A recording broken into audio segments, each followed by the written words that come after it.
Chaque jour, Charles et Carole vous présentent la leçon de l'école du sabbat.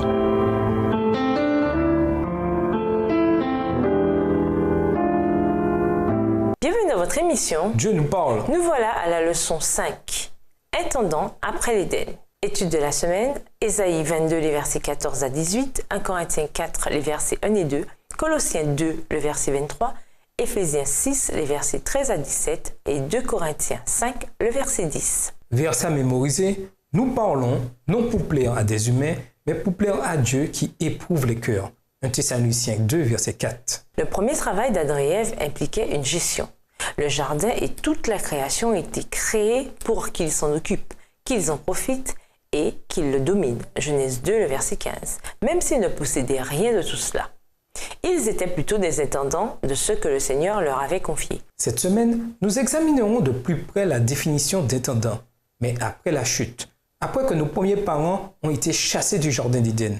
En d'autres termes, nous sommes également des intendants, mais nous sommes des intendants dans un environnement tout à fait différent de celui dans lequel vivaient Adam et Ève. Qu'est-ce que l'intendance? Certains personnages de la Bible révèlent ce qu'est un intendant par la manière dont ils ont vécu.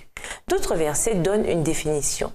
Quand nous devenons les intendants de Dieu, notre regard sur le monde et ses valeurs matérialistes change et notre attention se porte alors sur le Créateur et sa mission. Comme avec Adam et Ève, Dieu nous confie des responsabilités d'origine divine. Depuis la chute en Éden, cependant, la tâche d'intendant a changé, car en plus de nous occuper de la nature, nous avons aussi reçu la responsabilité d'être de bons intendants des vérités spirituelles. Et nous vous laissons à cette réflexion. Après la chute, une chose n'a pas changé.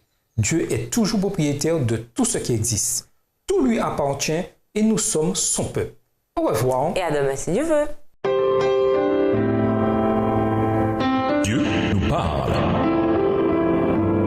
Chaque jour, Charles et Carole vous présentent la leçon de l'école du sabbat.